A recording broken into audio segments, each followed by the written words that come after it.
6 na taon ang lumipas. Pumasok ako sa Montenegro Tower hindi bilang isang hamak na sekretarya na madaling tapak-tapakan, kundi bilang isang babaeng hawak ang kapalaran ng kumpanyang ito sa aking mga kamay. Nakita ko ang panginginig ng mga kamay ni Steven habang inaabot niya sa akin ang mga dokumento. Ang lalaking dati ay tinitingala ko bilang mundo ko, ngayon ay tila isang maliit na langgam na nagmamakaawa sa harap ko. Sam, please. Let's talk professionally, pakiusap niya. Bumiti lang ako ng malamig. He has no idea how much I suffered because of his professionalism. Ano ba, Samantha? Secretary lang kita. Don't act as if you're my wife. Tanggapin mo na lang itong check at umalis ka na bago ka patuluyang mapahiya sa harap ni Isabela at ng pamilya ko. Iyan ang mga huling salitang binitawan niya sa akin 6 na taon na ang nakakalipas. Mga salitang tila mga kutsilyong humiwas sa aking pagkatao. Nakatayo ako sa gitna ng kanyang opisina, suot ang pinakamaganda kong damit dahil akala ko ito na ang araw na sasabihin ko sa kanya ang magandang balita. Hawak-hawak ko sa loob ng aking bag ang isang maliit na puting kahon, isang positive pregnancy test. Plano ko sanang sorpresahin siya. Akala ko ay bubuo na kami ng sarili naming pamilya. Pero ang tanging bumungad sa akin ay ang balitang engaged na siya kay Isabela, ang anak ng pinakamalaking business partner ng kanilang kumpanya. Para akong binuhusan ng nagyayalong tubig. Namamanhid ang aking mga kamay at ang bawat tibok ng puso ko ay tila kulog na dumidurog sa aking dibdib. Gusto kong sumigaw. Gusto kong itanong kung nasaan ang lahat ng mga pangako niya tuwing gabi habang magkayakap kami. Pero walang boses na lumalabas sa aking mga labi. Ang tanging nararamdaman ko lang ay ang panginginig ng aking tuhod at ang unti-unting pagguho ng mundo ko sa harap ng kanyang malangig na tingin. Steven? Bakit? Bulong ko boses na tila nagmumula sa kailaliman ng isang madilim na hukay. Akala ko ba mahal mo ako? Tumawa siya ng mapait, isang tawang puno ng pangungutya. Mahal, Sam? Be realistic. This is business. Ang pamilya Montenegro ay hindi tumatanggap ng isang hamak na sekretarya lang. Utang na loob, huwag mong gawing teleserye ang buhay natin. Take the money and leave. That's the most professional way to end this. Hindi ko na hinintay na matapos siya. Tumalikod ako at mabilis na naglakad palabas, hindi alintana ang mga matang nakatingin sa akin sa lobby. Pero hindi pa doon natapos ang lahat. Sa madilim na pasilyo patungo sa elevator, hinarang ako ni Isabela. Ang kanyang mga mata ay puno ng put at tagumpay. Hindi ka ba marunong makaintindi, Samantha? You're just a trash waiting to be disposed. Sabi niya bago niya ako marahas na itinulak. Naramdaman ko ang pagkawala ng aking balanse.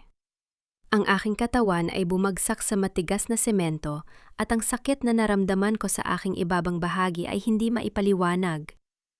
Isang mainit na likido ang naramdaman kong dumada o sa aking mga binti. Sa gitna ng aking panlalabo ng paningin, nakita ko si Stephen sa dulo ng hallway. Nakita niya ako. Alam kong nakita niya ang aking pagbagsak. Pero nang marinig niya ang tawag ng kanyang ina, si Doña Remedios, ay tumalikod siya. Pinili niyang iwan ako sa gitna ng aking paghihirap para sa danggal ng kanyang pamilya. Bakit, Panginoon? Bakit kailangang mangyari ito? Wala ba akong halaga sa kanya? Ang anak namin, ang anak ko. Sa gitna ng hapdi at dusa, isang desisyon ang nabuo sa aking isipan. Kung ayaw niya sa akin kung itinatakwil niya ang anak namin, hinding-hindi niya kami muling makikita. Gamit ang huling lakas na meron ako, tumayo ako at dumretso sa aking mesa. Kinuha ko ang aking resignation letter na matagal ko nang inihanda, nilagdaan ko ito ng mabilis at iniwan sa ibabaw ng kanyang desk. Wala akong dalang kahit ano ko. Di ang aking pasaporte at ang natitira kong ipon. Sa loob ng taxi patungong airport, habang ang bawat lubak sa daan ay tila nagpapahiwatig ng kamatayan ng isang bahagi ng aking pagkatao. Bumili ako ng one-way ticket patungong Los Angeles. Hindi ko alam kung paano ako magsisimula. Hindi ko alam kung mabubuhay pa ang mga bata sa sinapupunan ko. Pero isa lang ang sigurado ko, ang Samantha na kilala nila ay patay na. At ang magbabalik ay ang babaeng hinding-hindi na muling magpapaapi sa kahit kanino lalo na sa mga Montenegro. Narinig ko ang malakas na pagsasara ng pinto ng eroplano na tila isang huling hato sa aking lumang buhay. Habang umaangat ang sasakyang panghimpapawid, tiningnan ko ang nagliliwanag na ilaw ng Maynila sa ibaba. Paalam, Steven. Balang araw pagsisisihan mong hinayaan mo kaming mawala. Ang lamig ng Los Angeles ay tila nanunuot hanggang sa aking mga buto, pero wala itong sinabi sa panlalamig ng aking puso. Pagkababa ko sa eroplano, 6 na taon na ang nakakalipas. Ang tanging dala ko lang ay isang maleta ang aking pasaporte at ang hapdi ng tiyan na tila pinipilit akong paalalahanan na may nawala sa akin.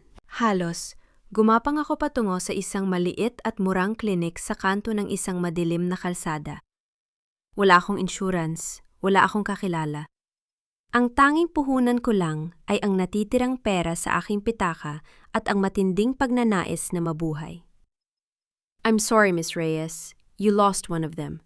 Sabi ng doktor sa akin sa wikang Ingles na tila isang hatol ng kamatayan. Napatigil ang mundo ko.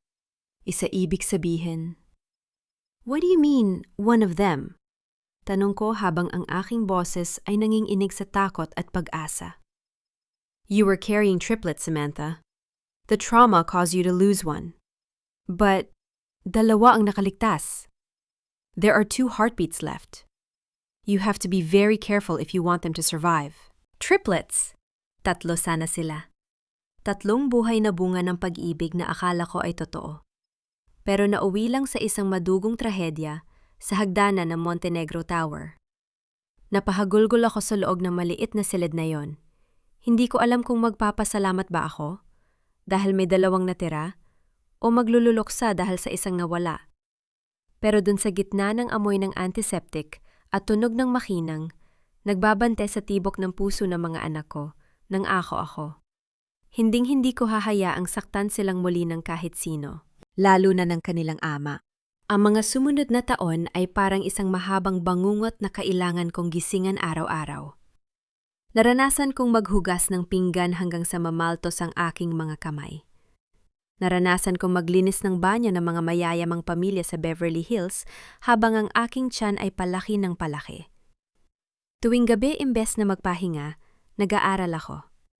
Pinabasa ko ang bawat libro tungkol sa management at finance na mahiram ko sa public library.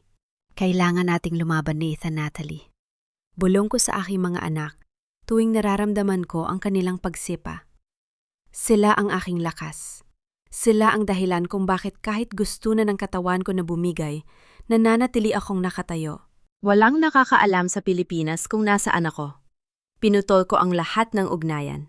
Kahit si Nanay Ellen ang tanging taong naging mabuti sa akin sa mansyon ng mga Montenegro, ay hindi ko tinawagan.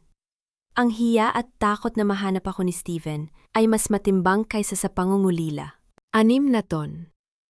6 na ton ng pagtiti, pagpupuyat at pagpapatigas ng loob. Mula sa pagiging isang hamak na TNT tagong ang tago sa Amerika, dahan-dahan akong umakyat.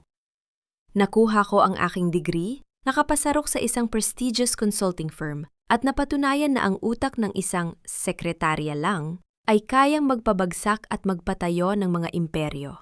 Isang hapon, tinawag ako ng aking boss sa Los Angeles. Samantha, you're our best consultant. We have a new client in Southeast Asia. They're on the verge of bankruptcy due to mismanagement and a massive scandal. It's a big project. I want you to lead the team. Where in Southeast Asia, Mr. Henderson? Tanong ko habang inaayos ang aking mga gamit. The Philippines. The Montenegro Group of Companies. Nabitawan ko ang ballpen na hawak ko. Ang pangalang pilit kong ibinaon sa limot ay muling bumulaga sa akin. Ang tadhana ay tila isang malupit na manunulat na gustong makita kung gaano na ako katibay. Tumingin ako sa salamin. Hindi na ang mainhin at sunod-sunurang Samantha ang nakikita ko.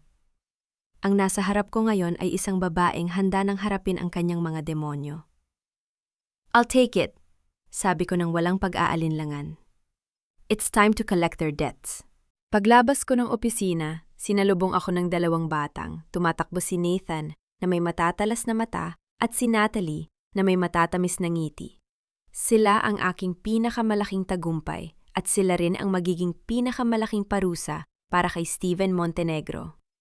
Hahayaan ko siyang makita ang mga anak niya, pero sisiguraduhin ko na hanggang tingin lang siya. Dahil 6 na taon na ang nakakalipas, itinakwil niya ang karapatang tawaging ama. Ang amoy ng mamahaling pabango at tunog ng mga kubyertos sa loob ng grand ballroom ng isang 5-star hotel sa Makati ay sapat na para pabalikin ang lahat ng alaala ko. 6 na taon. 6 na taon akong lumayo. Pero tila walang nagbago sa mundong ito ng mga Montenegro. Narito pa rin ang parehong mga mukhang plastic, ang parehong mga bulungan tungkol sa kung sino ang pinakamayaman, at ang parehong ere ng kayabangan na tila sila ang nagmamayari ng mundo. Pero may isang malaking nagbago. Hindi na ako ang babaeng nakasuot ng simpleng uniforme na nagmamadaling magdala ng kape. Suot ko ang isang emerald green gown na hapit sa aking katawan, ang aking buhok ay maayos na nakastyle at ang bawat hakbang ko ay puno ng otoridad. Hawak ko ang aking kupita ng champagne habang pinagmamasdan ang paligid mula sa itaas na mezzanine. "Miss Reyes, the board is waiting for the introduction," sabi ng aking assistant na si Marco. Let them wait, Marco. Malamig kong sagot. Gusto ko munang makita kung gaano sila kadesperado. Mula sa kinalalagyan ko, nakita ko siya. Si Steven Montenegro. Nakatayo siya sa gitna ng silid na papalibutan ng mga negosyante. Mukhang matanda na siya kaysa sa huli naming pagkikita. May mga linya na sa kanyang no at ang kanyang mga mata ay tila nawala na ng kislap. Sa tabi niya ay si Isabela na lalong naging magarbo ang pananamit pero bakas sa mukha ang pagkairita habang nakikipag-usap sa mga bisita. Nang i-anunsyo ng MC ang pagdating ng representative mula sa Henderson Consulting, tumigil ang musika. "Ladies and gentlemen, let us welcome the lead consultant who will help us navigate the restructuring of the Montenegro Group, Miss Samantha Reyes." Dahan-dahan akong bumaba sa hagdan. Naramdaman ko ang lahat ng mata na nakatuon sa akin. Pero isa lang ang tinitingnan ko, ang mga mata ni Steven. Nakita ko ang unti-unting pagbabago ng kanyang ekspresyon. Mula sa pagiging formal naging gulat, hanggang sa naging putla ang kanyang mukha na tila nakakita ng multo. Bumitaw ang hawak niyang baso ng wine, at ang tunog ng pagbasag nito sa sahig ay tila isang hudyat ng pagsisimula ng aking paghihiganti. Sam. Bulong niya sapat na para marinig ko habang papalapit ako sa kanila. "Good evening, Mr. Montenegro." Bati ko sa kanya, ang boses ko ay kasing lamig ng yelo. "It's Miss Reyes for you. We are here for business, aren't we?" Hindi siya makapagsalita. Ang kanyang lalamunan ay tila nanunuyo habang pabalik-balik ang tingin niya sa akin. Samantala si Isabela ay lumapik ng may nanlilisik na mga mata. "Samantha? Anong kalokohan ito? Paano ngang isang tulad mo ay naging consultant?" Sigaw ni Isabela. Hindi alintana ang mga taong nakatingin sa amin. Tiningnan ko siya mula ulo hanggang paa. "The world turns, Isabela. Minsan ang basurang itinapon nyo, nagbabalik para bilhin ang buong bahay nyo. And right now, your company needs me more than I need your approval." Humarap ako kay Steven na hanggang ngayon ay hindi pa rin makagalaw sa kanyang kinatatayuan. Ang panginginig ng kanyang panga ay halata. Gusto kong makita ang sakit sa kanyang mga mata. Gusto kong maramdaman niya ang bawat segundo ng paghihirap na dinanas ko nung iniwan niya ako sa gitna ng ulan at tugo. "I've reviewed your financial statement, Steven," sabi ko habang tinititigan siya ng diretso sa mata. "You're bleeding money. Mismanagement, bad investments, and a lot of lies. If you want to save this empire, you will follow my rules. No exceptions." "Bakit ka bumalik, Sam?" Mahinang tanong niya, ang boses ay puno ng emosyon na hindi ko mabatid kung pagsisisi o takot. "I didn't come back for you, Steven. I came back for justice." Sagot ko bago ako tumalikod para makipag-usap sa ibang mga board members. Habang naglalakad ako palayo, naramdaman ko ang kanyang titig na sumusunod sa akin. Alam kong hindi siya titigil hanggat hindi siya nakakakuha ng sagot. Pero ang hindi niya alam, ang tunay na pasabog ay hindi ang pagbabalik ko, kundi ang katotohanang may 2 bata sa labas ng ballroom na ito na may dalang mukha at pangalan na kailanman ay hindi niya mapapangalanganan. Nabalik lamang ang aking diwa nang marinig ko ang bulungan ng mga tao sa paligid. Ang hiya na dapat ay nararamdaman ko 6 na taon na ang nakalipas ay tila lumipat na sa kanila. At ito pa lang ang simula. Ang bawat slide sa presentation ko ay tila mga sampal sa mukha ni Isabela habang nakaupo siya sa dulo ng conference table. Gusto kong ipakita sa kanila na ang kumpanyang ipinagmamalaki nila ay parang isang bahay na gawa sa baraha, isang maling ihip lang ay guguho ang lahat. As you can see, the luxury resort project in Palawan is a total failure. Millions of pesos wasted because of poor procurement choices, sabi ko habang tinititigan si Isabela. Siya ang head ng procurement. Ang kanyang muka ay naging kasimpula ng kanyang lipstick sa sobrang hiyang nararamdaman sa harap ng mga board members. How dare you, sinisiraan mo lang ako dahil sa nakaraan, sigaw ni Isabela habang humahampas ang kanyang kamay sa mesa. I don't base my reports on feelings, Isabela. I base them on facts, malamig kong sagot. If you can't handle the professional heat, maybe you should step out of the boardroom. Napatingin ako kay Steven. Hindi siya nagsasalita. Kanina pa siya nakatitig sa akin, pero hindi sa presentation ko, kundi sa mismong mukha ko. Tila sinusubukan niyang basahin kung anong tumatakbo sa isip ko. Ang katahimikan niya ay mas nakakakaba kaysa sa sigaw ni Isabela.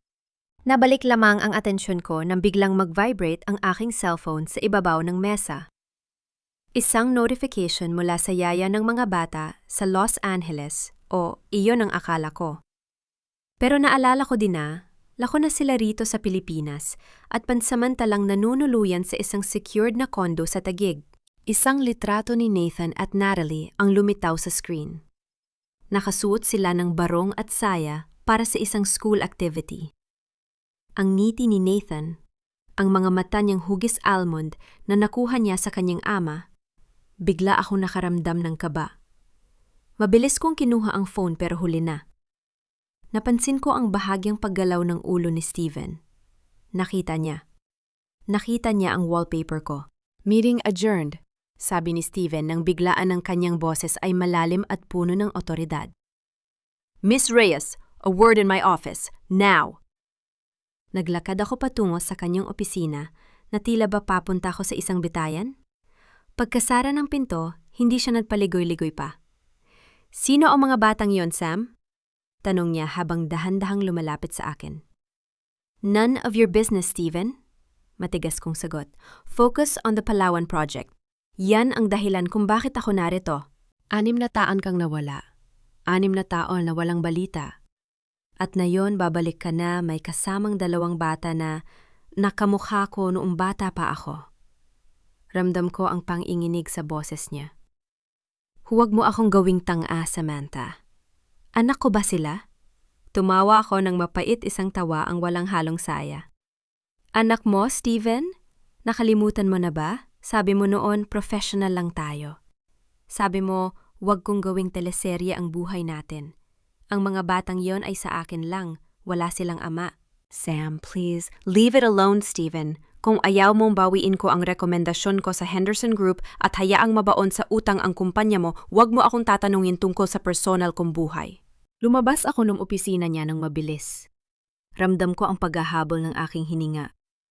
Kailangan kong sunduin ang mga bata. Kailangan ko silang itago, pero habang nagmamaneho ako patungo sa school nila sa BGC, napansin ko ang isang itim na SUV na kanina pa nakabuntot sa akin mula sa Montenegro Tower. Hindi ako pwedeng dumiretso sa school. Hindi pwedeng makita ni Stephen ang mga anak ko. Pero huli na ang lahat. Nang huminto ang trapiko sa tapat ng isang playground, nakita ko si Nathan na tumatakbo palabas ng gate kasama ang kanyang yaya. Mama! Mama! Sigaw ni Nathan habang kumakaway. Tumingin ako sa side mirror. Huminto rin ang itim na SUV sa likuran ko. Bumukas ang pinto nito at lumabas si Steven. Ang kanyang muka ay puno ng pagkamangha at sakit habang nakatingin kay Nathan ang batang tila naging replika ng kanyang sarili. Napatigil ang mundo ko nang maglakad si Steven patungo sa direksyon ng anak ko. Diyos ko po, wag po muna ngayon. Bulong ko sa aking sarili habang mabilis na lumabas ng sasakyan para harangan siya. Pero bago ko pa siya malapitan, narinig ko ang pamilyar at nakakangilong boses mula sa likuran namin. So ito pala ang itinatago mo, Samantha? Isang lihim naman na para sa pamilya Montenegro? Si Dunya Remedios. Ang matandang reyna na siyang dahilan ng lahat ng pag-iirap ko ay nakatayo sa tapat ng school gate, may dalang malamig na niti na tila, isang babala ng panibagong bagyo. Ang bilis ng kabog ng dibdib ko, tila ba gusto nitong kumawala sa aking ribcage? Ang init ng sikat ng araw sa BGC ay hindi sapat para pawiin ang panlalamig na nararamdaman ko habang nakatingin sa mukha ni Doña Remedios. Ang babaeng ito ang babaeng nag-utos sa akin 6 na taon na ang nakakalipas na lumugar dahil hindi ako kailanman magiging sapat para sa kanyang anak. Mama, who is he? Why is he looking at me like that? Tanong ni Nathan habang nakakapit sa laylayan ng aking blazer. Ang maliit niyang boses ay tila isang malakas na sampal na nagpabalik sa akin sa realidad. Mabilis kong hinila si Nathan sa likuran ko, habang si Natalie naman ay mahigpit na humawak sa kamay ng aming yaya. Nathan, Natalie, get in the car, now! Utos ko sa kanila. Ang boses ko ay matigas, pero nanginginig sa ilalim. Not so fast, Samantha, sabi ni Doña Remedios, habang dahan-dahang lumalapit ang bawat hakbang niya ay puno ng kalkuladong poise. Hindi mo ba ipapakilala ang mga apo ko sa akin? They look so Montenegro, especially the boy. Hindi niyo sila apo? Diretsahan kong sagot. Tinitigan ko siya ng buong tapang sa kabila ng takot na nanunuot sa aking kalamnan. Wala kayong karapatang tawagin silang ganyan. Napalingon ako kay Steven. Nakatayo pa rin siya doon, tila isang rebulto na hindi makapaniwala sa nakikita. Ang kanyang mga mata ay nakapako kay Nathan. Nakita ko ang paglunok niya, ang pang-ininig ng kanyang mga daliri, na tila gustong humawak sa bata, pero natatakot na baka maglaho ito na parang bula. Sam, bakit? Mahinang tanong ni Steven. Ang boses niya ay basag. Bakit hindi mo sinabi 6 na taon, Sam? 6 na taon kong inisip na wala na tayong koneksyon. Dahil tinakwil mo kami, Steven, pinili niyo ang kumpanya? Pinili niyo ang danggal niyo kaysa sa amin? Sigaw ko, hindi ko na napigilan ang emosyong 6 na taon kong ikinulong.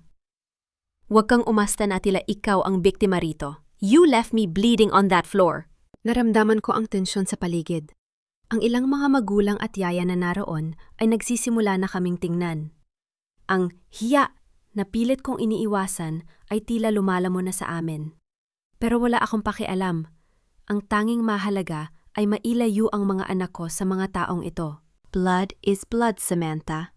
Seryosong sabi ni Doña Remedios, ang kanyang mga mata ay naniningkit habang nakatingin kay Nathan. Maaaring nagkamali kami noon, pero hindi namin hahayaan na ang dugong Montenegro ay lumaki sa labas ng aming poder. We can talk about this professionally, or we can take this to court. Alam mong may kakayahan kaming, kunin sila sa'yo. Subukan nyo. Banta ko, lumapit ako sa kanya hanggang sa magkatapat ang aming mga mukha.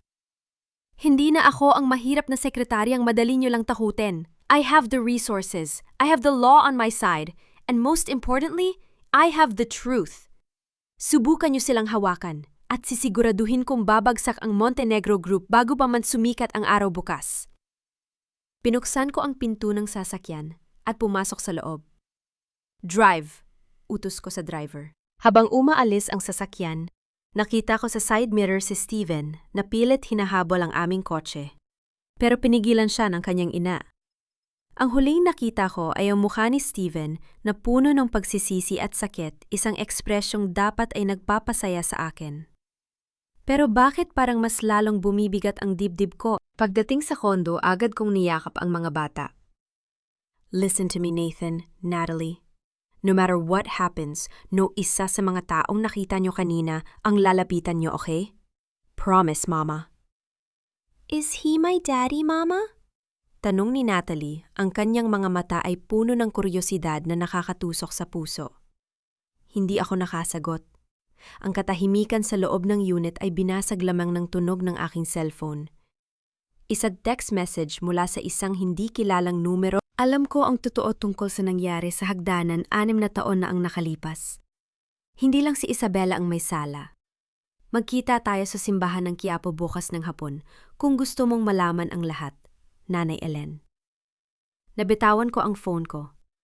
Kung totoo ito, ibig sabihin ay may mas malalim pang lihim na itinatago ang pamilyang ito. At ang katotohanan iyon ang maaaring maging mitsa ng kanilang tuluyang pagkawasak. Sa loob ng simbahan ng Quiapo, sa gitna ng usok ng mga kandila at bulong ng mga debotong, nagdarasal tila huminto ang oras para sa akin. Ang bawat luhod at punas ng panyo sa mahal na puong Nazareno ay nagpapaalala sa akin na lahat tayo ay may pasan-pasan na krus. Ngunit ang krus na dala ko sa loob ng 6 na taon ay gawa sa bakal at pait.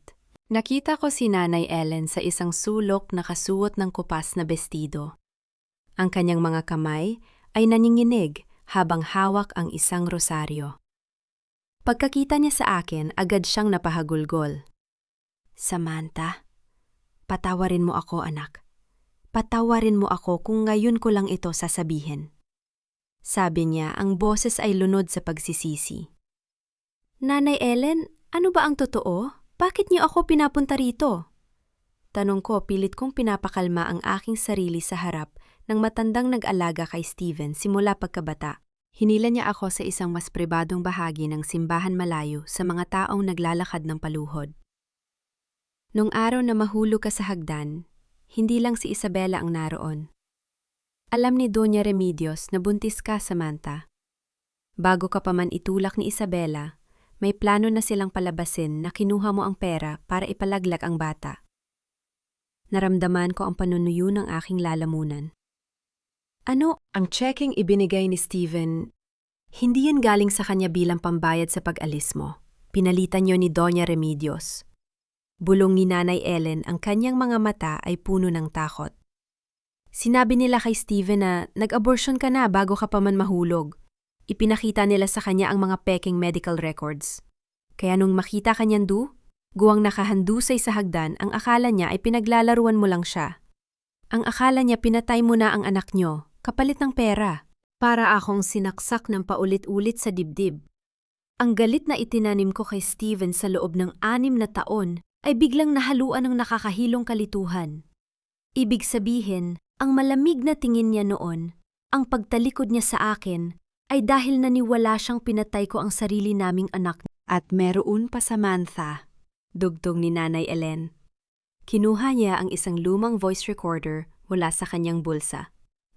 Ito ang usapan ni Isabela at ng doktor na binayaran nila. Naitago ko ito dahil alam kong darating ang araw na magbabalik ka. Nang pindutin ko ang play, narinig ko ang boses ni Isabela. Siguraduhin mong walang makakaalam na buhay pa ang mga bata. Sabihin mo kay Steven na nagkaroon ng komplikasyon dahil sa aborsyon na ginawa ni Samantha sa labas. I want him to hate her for the rest of his life. Nabitawan ko ang recorder sa sahig ng simbahan. Ang tunog nito ay tila isang pagsabog sa aking pandinig. Hindi lang ako ang biktima rito. Si Steven, ang lalaking kinamumuhian ko, ay naging biktima rin ng sariling niyang ina. Ang pamilyang Montenegro ay hindi lang basta malupit, sila ay mga demonyong sumira sa aming dalawa para sa kanilang sariling interes. Samantha, kailangan mo malaman. Hinanap ka ni Steven. Hikbi ni Nanay Ellen. 3 taon siyang hindi tumigil sa paghanap sayo sa Amerika, pero bawat impormasyon na nakukuha niya ay hinaharangan ni Doña Remedios. Sinabi nila sa kanya na namatay ka na raw sa isang aksidente doon. Napatakip ako sa aking bibig. Ang panginginig ng aking buong katawan ay hindi ko na mapigilan. Ang bawat sandali ng aking pagdurusa sa Los Angeles. Ang bawat gabing umiiyak ako habang yakap ang mga anak ko. Ang bawat sakripisyo ko. Lahat ng iyon ay bahagi ng isang malaking kasinungalingan. Lumabas ako ng simbahan nang hindi na nakapagpaalam kay Nanay Ellen. Ang hangin sa labas ay tila sumasakal sa akin. Ang katotohanang ito ay mas masakit kaysa sa mismong pagkakalayo namin. Haharapin ko si Steven. Ngunit hindi para makipagbalikan. Haharapin ko siya para ipakita kung gaano kadumi ang pamilyang ipinagtanggol niya. Pagdating ko sa tapat ng aking kondo, nakita ko ang sasakyan ni Steven. Nakasandal siya sa pinto, tila kanina pa naghihintay. Nang makita niya ako agad, siyang lumapit, ang kanyang mukha ay puno ng determinasyon at hapdi. Sam, hindi ako aalis hanggat hindi mo ako hinahayaang magpaliwanag. Sabi niya, ang kanyang boses ay paos. Hindi mo kailangang magpaliwanag, Steven. Sabi ko habang inilalabas ko ang recorder mula sa aking bag. Dahil ang katotohanan ang siyang lalapit sa iyo. At kapag narinig mo ito, sisiguraduhin kong hindi mo na kailanman matitingnan ang nanay mo sa mata. Inabot ko sa kanya ang recorder at sa ilalim ng malamlam na ilaw ng street lamp, nakita ko ang unti-unting pagguho ng mundo ni Steven Montenegro. Ang twist na akala ko ay magpapalaya sa akin ay siya palang magbubukas ng pinto patungo sa isang mas madugong labanan. Katahimikan. Isang nakakabinging katahimikan ang bumalat sa amin sa tapat ng kondo habang nakikinig si Stephen sa boses ni Isabela at ng doktor sa recorder. Ang bawat salitang lumalabas sa maliit na speaker ay tila mga patak ng lason na unti-unting pumapatay sa natitirang respeto niya para sa kanyang pamilya. Nakita ko kung paano nanginig ang kanyang mga kamay. Ang recorder ay halos mahulog mula sa kanyang pagkakahawak. Ang kanyang panga ay tila babaliin sa sobrang higpit ng kagat at ang kanyang mga matang dati ay puno ng yelo. Ngayon ay nag-aapoy sa halo-halong puot at pagsisisi. Lahat ng ito ay kasinungalingan. Bulong niya ang boses ay tila galing sa ilalim ng lupa. Pinaniwala nila ako na pinatay mo ang anak natin para sa pera, Sam? Pinaniwala nila ako na namatay ka na sa Amerika? At naniwala ka naman, Steven? Malamig kong sagot. Hindi ako iiyak sa harap niya. Pagod na ang mga mata ko sa luha. Hindi mo man lang ako tinanong. Hindi mo man lang ako hinanap ng maayos. Mas pinili mong maniwala sa kanila dahil yun ang mas madali, di ba, Mas? Madaling isipin na ako ang masama kaysa harapin ang dumi ng sarili mong pamilya. Hinanap kita, Sam. Isinusumpa ko, hinanap kita. Sigaw niya, ang boses niya ay basag sa desperasyon. Bigla siyang lumapit at sinubukang hawakan ang aking mga balikat pero mabilis akong umiwas. Pero bawat kumpanya, bawat hospital na tiningnan ko, laging sinasabi ng mga tauhan ni Mama na wala kang record. Pinagtulungan nila tayo, Sam. We were both victims. Victim? Tumawa ako ng mapait. Ikaw biktima, Steven. Ikaw ang nakatira sa mansion. Ikaw ang kumakain ng masarap habang ako naghuhugas ng pinggan sa Los Angeles para lang may pambili ng gatas ang mga anak natin. Ikaw ang nagpakasal kay Isabela habang ako mag-isang inililibing ang pangarap ko para sa ikatlong anak natin na hindi pinalad na mabuhay. Natigilan siya. Ang kanyang muka ay nawala ng kulay. Triplets. Oh, Steven. Triplets sana sila. Pero dahil sa pagtulak ng asawa mo at sa pagtalikod mo, isa sa kanila ang nawala. Bawat salita ko ay tila isang latay sa kanyang pagkatao, kaya huwag kang magsalita tungkol sa pagiging biktima. Ang tanging biktima rito ay ang mga bata na lumaking walang ama dahil sa kahinaan mo. Tumalikod ako at naglakad papasok sa building. Iniwan ko siyang nakatayo dun sa ilalim ng ulan na nagsisimula ng pumatak. Pero hindi ko napigilang lumingon sa huling pagkakataon.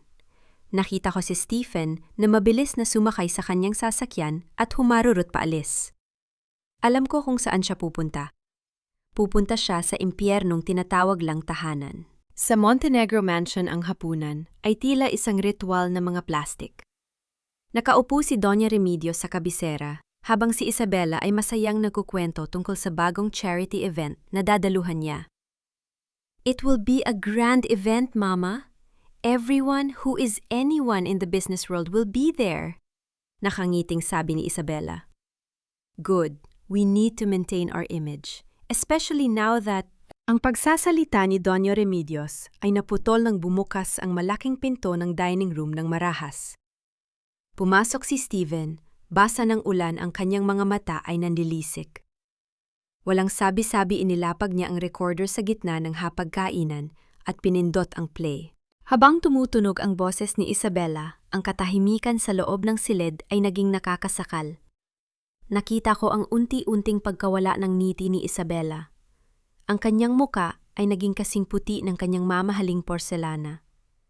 Si Doña Remedios naman ay nanatiling tuwid, pero ang kanyang mga kamay sa ilalim ng mesa ay mahigpit na nakakuyom.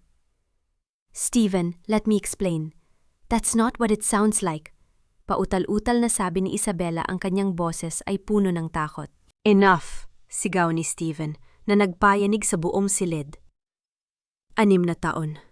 6 na taon niyo akong ginawang tanga. Pinatay niyo ang pagkatao ko. Pinatay niyo ang pamilya ko. Dahil lang sa lintik na dangal na yan? Steven, I did it for you. Para sa kinabukasan mo. Bulyaw ni Doña Remedios sa wakas ay bumigay na ang kanyang poise. Samantha was a nobody. She would have ruined the Montenegro name. Ang sumira sa pangalang ito ay kayo, Ma. Sabi ni Steven, ang boses ay puno ng pot. Mula sa araw na ito, hindi na ako Montenegro. Kuhanin niyo ang kumpanya. Kuhanin niyo ang lahat. Pero hindi niyo na ako muling makikita. Lalabas na sana si Steven nang biglang tumayo si Isabela. Ang kanyang takot ay napalitan ng galit. Aalis ka? Para saan? Para sa babaeng yon, tandaan mo, Steven. Hawak ko ang kontrata ng Palawan Project. Isang pirma ko lang. Guguho ang lahat ng pinag-irapan mo. Humarap si Steven sa kanya. Isang mapait na ngiti ang sumilay sa kanyang mga labi. Go ahead, Isabela. Burn it all down. Dahil wala nang halaga ang kahit anong yaman. Kung ang katumbas nito ay ang kaluluwa ko. Habang lumalakad palabas si Steven, kinuha ni Isabela ang kanyang phone. Ang kanyang mga mata ay puno ng paghihigate. Kung hindi ka magiging akin, Steven, sisiguraduhin kong walang matitira sa'yo at uumpisahan ko sa mga anak nyo. Bumubuhos ang ulan sa labas ng aking kondo. Tila nakikiramay ang langit sa bigat ng nararamdaman ko. Nakaupo ako sa sofa habang pinapanood sina Nathan at Natalie na mahimbing na natutulog. Ang kanilang mga inosenteng mukha ay ang tanging liwanag sa gitna ng madilim na kabanata ng buhay ko. Pero sa kabila ng katahimikan, hindi ako mapakali. Ang banta ni Isabela ay tila isang malakas na bulong na hindi mawala-wala sa aking pandinig. Nabalik lamang ang aking diwa nang marinig ko ang doorbell. Sino ang pupunta rito sa ganitong oras? At sa gitna ng ganito kalakas na bagyo? Sumilip ako sa intercom. Nakita ko ang isang figura na basang-basa ng ulan na kayuko at tila hirap na hirap tumayo. Si Stephen. Sam, please, buksan mo ang pinto. Ang kanyang boses ay nanggagaling sa speaker paos at halos hindi marinig dahil sa lakas ng kulog. Ayoko siyang papasukin. Gusto ko siyang hayaang magdusa sa labas. Pero nang makita ko ang panginginig ng kanyang buong katawan, isang bahagi ng aking puso ang tila kumurot. Binuksan ko ang pinto, pero hindi ko siya hinayaang pumasok ng tuluyan. Nanatili akong nakatayo sa threshold tila isang guardi ay nagbabantay sa aking teritoryo. What are you doing here, Steven? Sabi mo ayaw mo na sa pamilya mo, di ba? Then go! Leave us alone! Matigas kong sabi. Walang imik si Steven. Inabot niya sa akin ang isang puting envelope. Ang papel ay bahagyang basa na rin ng ulan pero malinaw na nakasulat ang logo ng isang tanyag na diagnostic clinic. Ano ito? Tanong ko. DNA test results, Sam. Bulong niya. Kinuha ko ang ilang hibla ng buhok ni Nathan nung nakita ko siya sa school. Hindi dahil sa wala akong tiwala sa'yo, kundi dahil kailangan ko ng katibayan. Katibayan na may karapatan akong protektahan sila laban sa sarili kong ina at asawa. Mabilis kong binuksan ang envelope. Ang aking mga kamay ay nanginginig habang binabasa ang mga terminong medikal. Sa dulo ng pahina, ang mga salitang ito ang tumapos sa lahat ng pag-aalinlangan. Probably of paternity, 99.99%. Diyos ko po! Napasandal ako sa pinto. Kahit alam ko ang totoo ang makita ito sa papel, ay tila muling pagbubukas ng sugat na 6 na taon kong tinahi. Sam, alam kong wala akong karapatan. Alam kong professional lang ang tingin mo sa akin ngayon, pero pakiusap, hayaan mo akong bumawi. Sabi ni Steven. Bigla siyang lumuhod sa harap ko, sa gitna ng basang carpet ng hallway. I surrendered everything. I gave up my position, my shares, everything. Wala na akong Montenegro name na ipinagmamalaki ko noon. I'm just Steven now. Isang lalaking gustong maging ama sa mga anak mo. Bakit na yon lang, Steven? Tanong ko, ang boses ko ay puno ng pait. Nung kailangan ko ng kakampi, nasaan ka? Nung mag-isa akong naglalakad sa kalsada ng LA, nasaan ka? Na yung malaki na sila? Na yung matagumpay na ako tsaka kaluluhod sa harap ko? Dahil na yon, ko lang nalaman kung gaano ako kaduwag. Sigaw niya ang mga luha ay humahalo na sa patak ng ulan sa kanyang muka. Sam, I almost lost my soul because of that company. Hayaan mo akong protektahan kayo kay Isabella. She's dangerous. She has connections. And she's desperate. Naramdaman ko ang takot na muling gumapang sa aking balat. Anong ibig mong sabihin? She's filing for a custody case, Sam. Gagamitin niya ang impluwensya ni Mama para palabasin na hindi ka fit na maging ina dahil sa pagtatago mo sa mga bata sa ibang bansa. Paliwanag niya ang kanyang mga mata ay puno ng babala. Pero sa hawak kong DNA result, ako ang tatayo bilang ama nila. I will testify against my own mother. I will tell the court everything they did. Hindi ko alam kung maniniwala ako. Isang Montenegro laban sa kapwa Montenegro, bakit mo gagawin yon? Isasakripisyo mo ang sarili mong ina? Dahil ang ina ko ang pumatay sa pamilya ko, Sam, at hindi ko hahayaan mangyari uli iyon. Determinado niyang sabi. Sa sandaling yon, biglang bumukas ang pinto ng kwarto. Lumabas si Nathan, kinukuskos ang kanyang mga mata habang hawak ang kanyang paboritong stuffed toy. Napatigil siya nang makita ang basang-basang lalaki na nakaluhod sa harap ng kanyang ina. Mama, who is he? Why is he crying? Tanong ni Nathan. Tumingin si Steven kay Nathan. Nakita ko ang paglambot ng kanyang ekspresyon, ang paghanga, at ang matinding pagmamahal na tila matagal nang nakakulong. Hi, Nathan! Bulong ni Steven. Hindi niya mapigilang mapangiti sa kabila ng luha. Hindi ko alam kung ano ang dapat kong gawin. Ang galit ko ay unti-unting nadadaig ng pangamba para sa kaligtasan ng mga bata. At sa labas, sa ilalim ng dilim, alam kong may mga matang nagmamasid. Isang itim na sasakyan ang nakaparada, hindi kalayuan sa building, at ang liwanag ng isang sigarilyo sa loob nito ay sapat na para malaman ko na hindi pa tapos ang laban ni Isabella. Pasok, maikli kong sabi kay Stephen. Pero tandaan mo, ginagawa ko ito para sa mga bata, nothing more. Habang isinasara ko ang pinto, naramdaman ko ang bigat ng desisyong ito. Binuksan ko ang pinto para sa taong sumira sa akin dahil siya lang ang tanging sandata ko laban sa mga taong mas masahol pa sa kanya. Malamig ang bawat hininga ko habang pinapanood ko si Steven na nakaupo sa sahig ng aking kondo kaharap ang mga bata. Binigyan ko siya ng tuyong damit, isang luma at malaking t-shirt na naiwan ng aking assistant at isang tasa ng mainit na kape. Ang makapangyarihang CEO na dating kinatatakutan ng lahat na yon ay mukhang isang basang sisiw na pilit na binubuo ang mga piraso ng kanyang pagkakatao. You have the same eyes as my mother, bulong ni Steven kay Natalie. Dahan-dahang hinawakan ni Natalie ang pisingi ni Steven. Ang inosenteng haplos ng bata ay tila isang kuryente na nagpanginig sa balikat ni Steven. Yumuko siya pilit na itinatago ang mga luhang muling nagbabadyang pumatak. Are you the prince in Mama's stories? Tanong ni Natalie. Napatigil ako sa pag-aayos ng gamit sa kusina. Isang matalim na tingin ang ipinukol ko kay Steven bago ko hinarap ang anak ko. Natalie, go to your room with Nathan. Mama and Tito Steven need to talk. Tito? Pag-uulit ni Steven nang makaalis ang mga bata. Ang pait sa kanyang boses ay hindi mapagkakaila. So, yan lang pala ako sa kanila, isang tito na dumaan lang sa gitna ng bagyo? Be thankful I even let you in, Steven. Sagot ko habang mahigpit na hawak ang counter. Hindi sapat ang isang DNA test para burahin ang 6 na taon na wala ka. You're here because Isabella is a threat, not because you're a husband or a father. Hahanda na sana siyang sumagot nang biglang tumunog ang aking intercom. Mabilis at sunod-sunod ang pindot, tila may emergency sa baba. Pagtingin ko sa monitor, nakita ko ang security guard ng lobby na balisa at may kausap na 2 lalaking naka-uniforme ng pulis at isang babaeng pamilyar ang tindig. Sam, huwag mong bubuksan. Babala ni Steven na makita niya ang nasa screen. Si Isabella yan at may kasama siyang mga tao mula sa DSWD. Naramdaman ko ang panlalamig ng aking buong katawan. Anong ginagawa nila rito? Wala silang karapatan?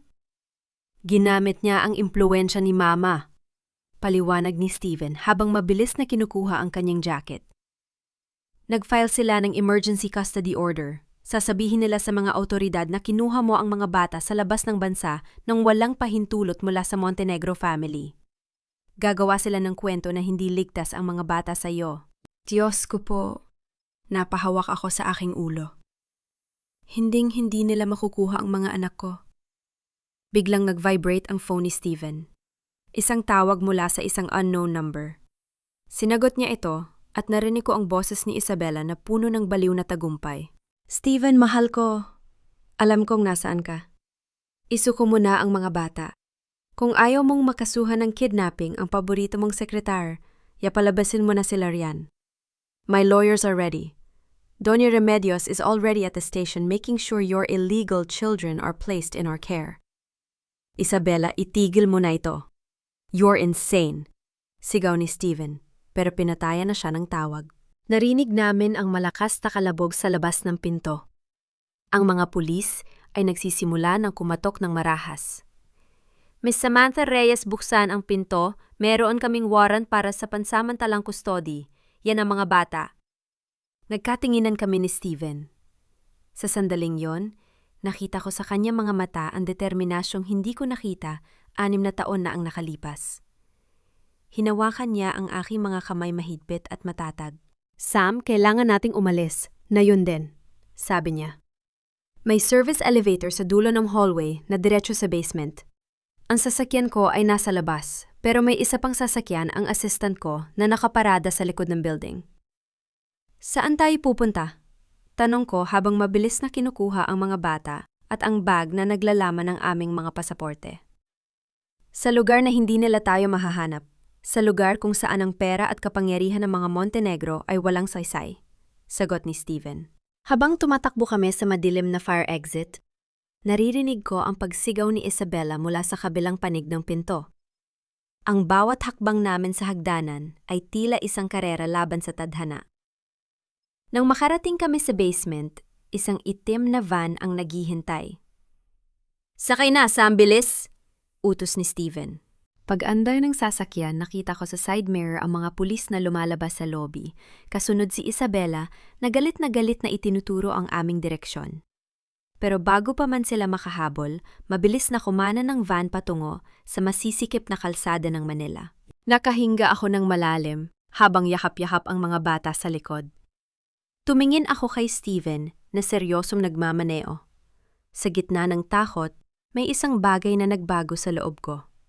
Hindi ko pa siya pinapatawad, pero sa gabing ito, alam kong siya lang ang taong handang sumira sa sarili niyang mundo para lang hindi kami mawasak. Ngunit ang hindi namin alam ang pagtakas na ito ay simula pa lang ng isang mas malaking panganib. Dahil si Isabela ay hindi lang kustodiya ang gusto-gusto niyang burahin ng anumang bakas ng aming pag-iral kahit padumanak ang dugo sa gitna ng kalsada. Ang bawat patak ng ulan sa bubong ng van ay tila tunog ng mga martilyong pilit na binabasag ang aking bungo. Mabilis ang takbo ni Steven, ang kanyang mga kamay ay mahigpit na nakahawak sa manibela hanggang sa mamuti na ang kanyang mga kuko. Sa likuran, yakap-yakap ko sina Nathan at Natalie na parehong nanginginig sa takot. Ang katahimikan sa loob ng sasakyan ay punong-puno ng tensyon. Bawat hinga namin ay tila hiram lang sa tadhana. Steven, saan tayo pupunta? Tanong ko, ang boses ko ay halos pabulong na dahil sa sobrang kaba. Isabela won't stop. Hahanapin niya tayo kahit saang sulok ng Pilipinas. Pabatangas, Sam. May maliit na rest house doon, ang lolo ko sa tuhod.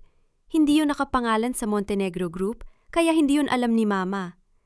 Doon tayo magpapalipas ng gabi habang inaayos ko ang mga papeles natin para makaalis muli ng bansa. Sagot ni Steven nang hindi inaalis ang tingin sa kalsada. Nabalik ang tingin ko sa kalsada sa likuran namin. Sa gitna ng dilim at malakas na ulan, may 2 maliliwanag na ilaw ang kanina pa sumusunod. Hindi ito pulis, walang wangwang, walang asul at pulang ilaw. Ito ay isang itim na SUV na tila isang anino ng kamatayan na ayaw kaming tantanan. Steven, may sumusunod sa atin. Sabi ko, ang puso ko ay muling bumilis ang tibok. Tiningnan ni Steven ang rearview mirror. Ang kanyang panga ay tumigas. Hold on, Sam. Nathan, Natalie, yumuko kayo. Huwag kayong titingin sa likod. Biglang pinaharurot ni Steven ang van. Ang gulong ay gumagawa ng nakakangilong tunog habang humahagibis sa madulas na aspalto. Ang itim na SUV ay mas lalong bumilis, pilit kaming binabangga sa likuran. Ang bawat impact ay nagpapatasik sa aming mga gamit at nagpapahiyaw sa takot sa aking mga anak. "Mama, I'm scared!" hikbi ni Natalie. "Hush, baby. Mama is here. Everything will be okay," pagsisinungaling ko habang pilit na pinapanatili ang aking sarili sa ibabaw ng mga bata para magsilbing proteksyon. Isang malakas na pagbangga ang naramdaman namin sa gilid ng van. Muntik na kaming mawala sa kontrol. Napansin ko ang mukha ng driver ng SUV sa kabilang binta na hindi ito si Isabela. Isa itong lalaking may malamig na tingin, isang bayarang tauhan na walang pakialam kung may mamatay sa aming sasakyan. "They're trying to run us off the road," sigaw ni Steven. Biglang kumana ng van patungo sa isang madilim na eskinita na puno ng putik. Ang itim na SUV ay hindi tumigil, pero dahil sa kipot ng daan, bahagya silang nahuli. Huminto si Steven sa likod ng isang malaking warehouse. "Sam, take the kids. Get out and hide behind those crates. Bilis!" utos niya. "What about you, Steven?" "I'll lead them away. Pagkaalis ko, tumawag ka ng taxi o kahit anong masasakyan. Go to the safe house location I sent to your phone. Please, Sam. Protect our children." Sa unang pagkakataon sa loob ng 6 na taon, nakita ko sa mga mata ni Steven ang tunay na pagsasakripisyo. Hindi ito ang CEO na iniisip ang danggal ng pamilya. Ito ang isang ama na handang mamatay para sa kanyang mga anak. "No, Steven. Hindi ka pwedeng mag-isa. Sam, listen to me." Hinawakan niya ang mukha ko. Ang kanyang palad ay mainit sa gitna ng malamig na gabi. "I failed you once. Hinding-hindi ko hahayaang mangyari uli iyon. Now go." Bumaba kami ng mga bata at mabilis na nagtago sa likod ng mga matatandang kahoy na crates.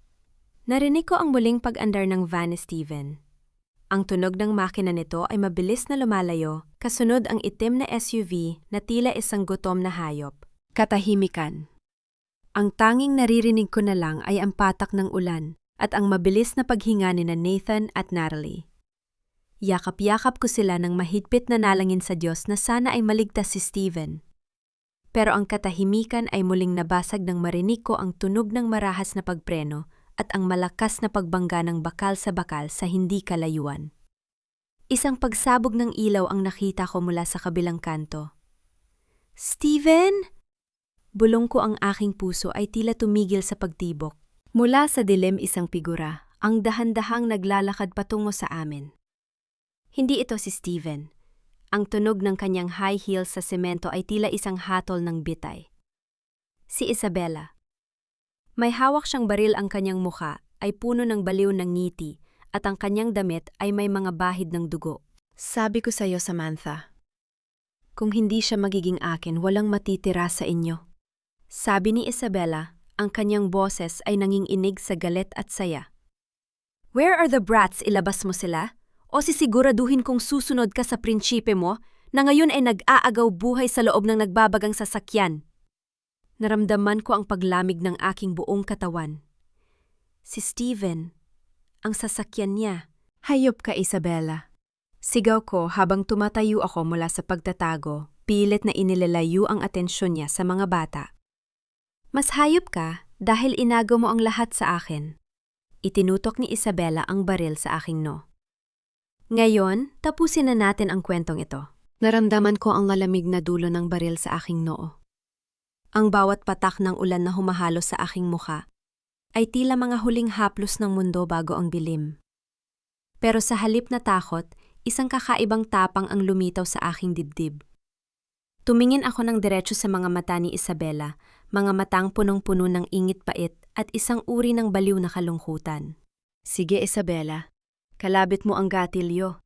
Hamon ko, ang boses ko ay hindi nanginginig. "Pero tandaan mo, kahit patatayin mo ako, hinding-hindi mo makukuha ang pagmamahal ni Steven.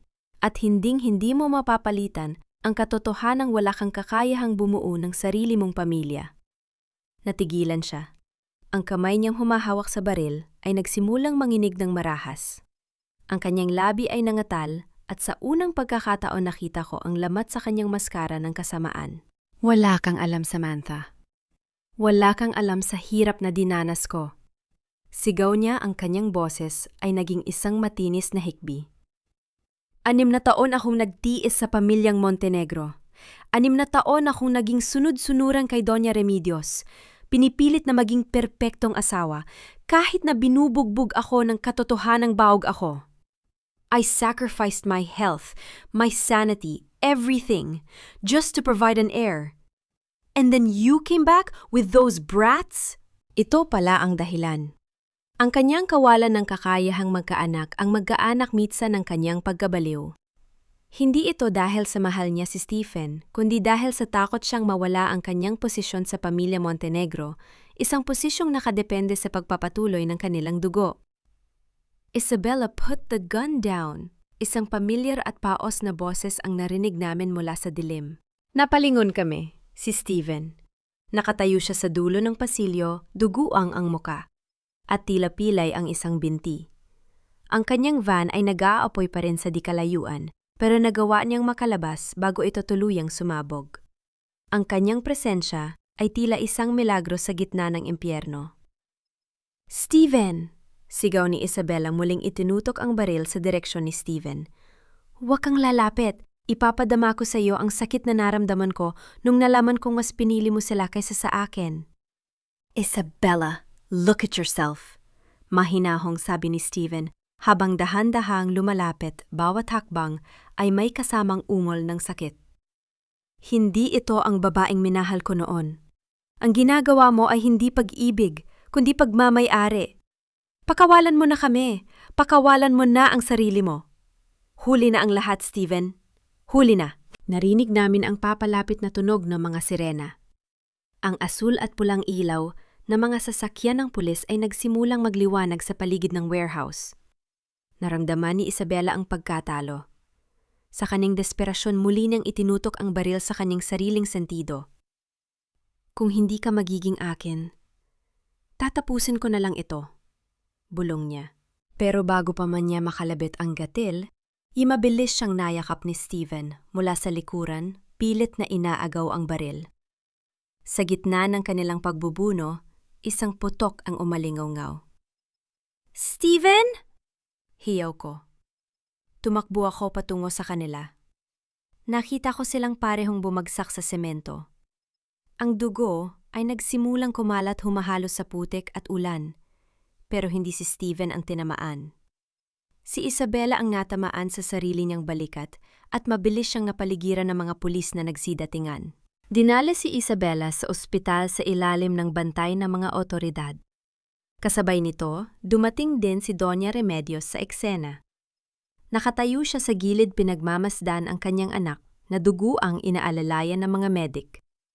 Ang kanyang mukha na dati ay puno ng yabang, ngayon ay bakas ang takot at kahihiyan sa harap ng mga barangay officials at media na nagsisimulang mag-umpisa.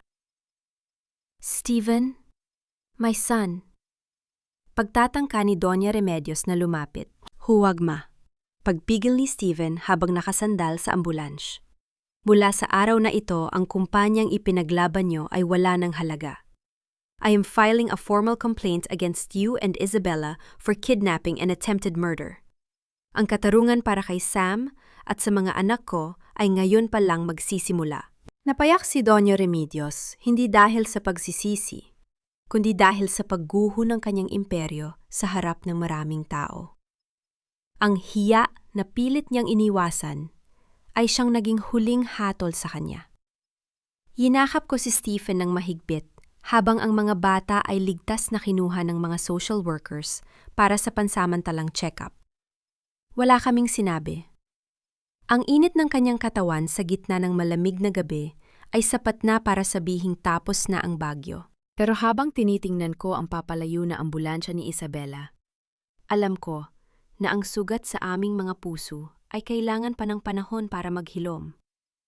Ang kabanatang ito ay natapos na, Pero ang pagbuo muli ng aming pamilya ay isang panibagong paglalakbay. 3 buwan ang mabilis na lumipas matapos ang madugong gabing iyon sa warehouse. Ang ingay ng mga balita tungkol sa pagbagsak ng Montenegro Group ay unti-unti nang humuhupa pinalitan ng mas mahahalagang bagay sa loob ng aming maliit na mundo. Naninirahan kami ngayon sa isang tahimik na bahay sa labas ng lungsod, malayo sa polusyon, malayo sa mga mapanghusgang mata at malayo sa anino ng nakaraan. Nakaupo ako sa beranda habang pinagmamasdan si Stephen sa hardin. Wala na siyang suot na mamahaling suit. Nakashort lang siya at t-shirt pawis na pawis habang tinutulungan si Nathan na magpalipad ng saranggola. Si Natalie naman ay nakaupo sa damuhan abalang-abala sa pagpapakita kay Stephen ng kanyang mga drawing. Hindi naging madali ang mga unang linggo. Stephen had to undergo physical therapy para sa kanyang binti. Pero ang mas matagal na naghilom ay ang kanyang kalooban. Araw-araw siyang gumabawi, hindi bilang isang asawa, kundi bilang isang ama. Yon ang usapan namin. Sabi ko sa kanya, hindi ko kayang ibigay ang puso ko sa isang iglap, Stephen. 6 na taon mo itong winasak. Pero para sa mga bata, bibigyan kita ng pagkakataon na maging bahagi ng buhay nila. At tinupad niya yon. Hindi siya nagreklamo, hindi siya nagmadali. He learned how to cook their favorite adobo. He learned how to tell bedtime stories at natutunan niyang mag-sorry tuwing nagkakamali siya. Nabalik ang aking pansin nang lumapit sa akin si Nanay Ellen. Dala ang isang baso ng juice. Siya na ang kasama namin sa bahay. Matapos ang lahat, siya ang naging tulay para malaman namin ang katotohanan. Samantha, anak, masaya ako na nakikita kayong ganito. Nakangiting sabi ni Nanay Ellen. Ang Diyos talaga marunong gumawa ng paraan para itama ang mga mali. Salamat, Nanay. Kung hindi dahil sa inyo, baka hanggang ngayon ay lunod pa rin kami sa pot. Sagot ko. Kumusta na ang nasa loob? Tanong ko tumutukoy kay Doña Remedios. Huminga ng malalim si Nanay Ellen. Balita ko ay tuluyan ng nasekwester ang kanilang mga ari-arian. Si Doña Remedios ay nasa loob pa rin ng kulungan, naghihintay ng huling hatol. Ang sabi ng mga bumibisita sa kanya, hindi na siya kumakausap ng kahit sino. Ang dating reyna ng Montenegro na yon ay mag-isang kinakaharap ang kahiyang pinakakinakatakutan niya. Naramdaman ko ang isang matinding bugso ng emosyon. Hindi saya kundi isang uri ng kapanatagan. Karma is real. Ang babaeng nanggipit sa akin dahil sa hiya ay ngayon ay nabubuhay sa gitna ng kahihiyan. At si Isabella, ayon sa huling ulat, inilipat siya sa isang psychiatric facility sa ilalim ng mahigpit na bantay. Ang kanyang inggit at galit ang naging sarili niyang bilangguan. Dahan-dahang lumapit si Stephen sa beranda, bit-bit si Natalie sa kanyang mga balikat. Huminto siya sa harap ko. Ang kanyang mga mata ay puno ng pag-asa at pag-aalinlangan. Sam, may gusto sana akong itanong. Simula niya habang dahan-dahang ibinababa si Natalie. Tumingin ako sa kanya, hinihintay ang kanyang susunod na sasabihin. Alam kong hindi pa tayo okay. I mean, professionally, you're still my consultant in fixing my life. Biro niya, pero bakas ang seryosong tono sa huli.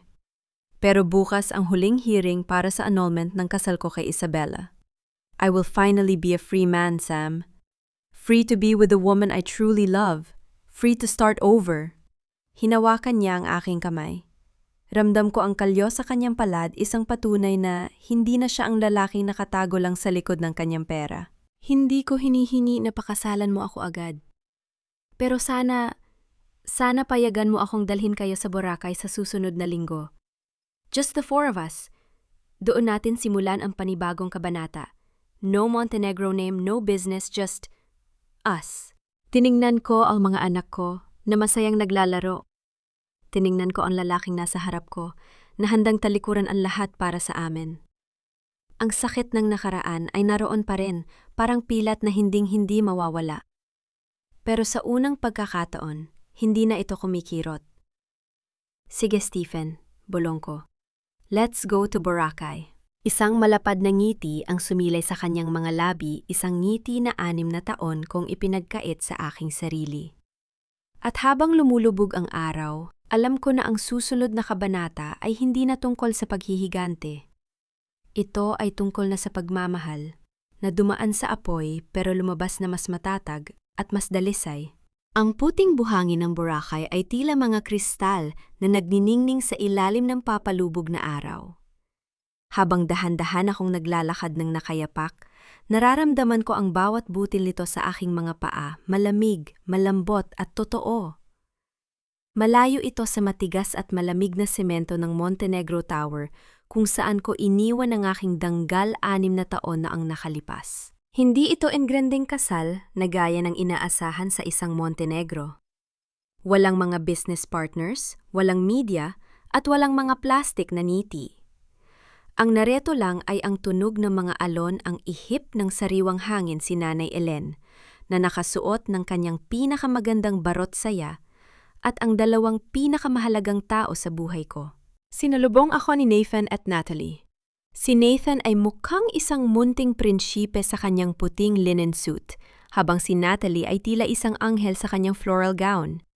Sila ang nagdala ng singsing at mga bulaklak, ang kanilang mga tawa ay humahalo sa musika ng biolin. "Mama, you look like a queen," bulong ni Natalie habang inaabot ang aking kamay. Ngumiti ako pero may luhang pilit na kumakawala sa aking mga mata. Tiningnan ko ang dulo ng altar na gawa sa mga driftwood at puting bulaklak. Doon naghihintay si Stephen. Nang magtama ang aming mga mata, nakita ko ang pagbagsak ng isang luha sa kanyang pisingi. Hindi ito luha ng pait, kundi luha ng isang lalaking sa wakas ay nahanap na ang kanyang tahanan. Nang makarating ako sa kanyang harap, kinuha niya ang aking mga kamay. Mahigpit, mainit, at puno ng pangako. "Sam, 6 na taon akong nabuhay sa dilim." Simula ni Stephen ang kanyang bose ay nanginginig sa matinding emosyon. 6 na taon akong naging alipin ng pangalan at yaman na akala ko ay magpapasaya sa akin. Pero sa harap ng Diyos at ng mga anak natin, isinusumpa ko, hinding-hindi ko na muling bibitawan ang iyong kamay. I lost a part of our soul when I let you walk away before. Today I am not marrying you to fix the past but to build a future where you will never have to cry alone again. Inilabas niya ang isang singsing, isang simpleng diamante, pero alam kong ito ang simbolo ng kanyang kalayaan mula sa mga tanikala ng Montenegro Group. "Samantha Reyes, will you allow me to be the man you deserve? Will you let me be the father our children can be proud of?" Tumingin ako sa paligid. Ang langit ay kulay kahel at lila, isang perpektong painting ng pag-asa. Naalala ko ang lahat ng hirap sa LA. Ang bawat gabing gutom ako para lang may makain ng mga bata. Ang bawat sakripisyo ko para makuha ang hustisya. Lahat ng iyon ay nagdala sa akin sa sandaling ito. "Stephen?" Sagot ko, ang boses ko ay matatag at puno ng pagmamahal. "Pinatawad na kita hindi dahil kailangan ko ng asawa, kundi dahil ang puso ko ay pagod na sa galit. Pinipili kita ngayon dahil nakita ko ang lalaking handang mamatay para sa amin. I choose you because my children deserve a father who knows the value of love over honor." Nang isinuot niya ang singsing sa aking daliri, naramdaman ko ang huling piraso ng aking sugatang pagkatao na naghilom na ng tuluyan. Hinalikan niya ako sa gitna ng palakpakan ni Nanay Ellen at ng ilang malalapit na kaibigan. Naramdaman ko ang yakap ni Nathan at Natalie sa aming mga binti. Ang aming pamilya ay sa wakas ay buo na. "I love you, Sam," bulong ni Stephen sa aking tainga. "I love you too, Stephen. No more secrets, no more lies," sagot ko.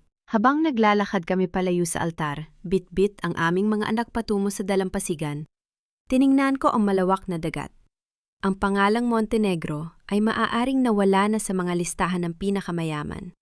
Pero ang tunay na kayamanan ay narito sa aking tabi. Ang kwento ko ay hindi nagsimula sa isang fairy tale. Nagsimula ito sa dugo-luha at pagtataksil.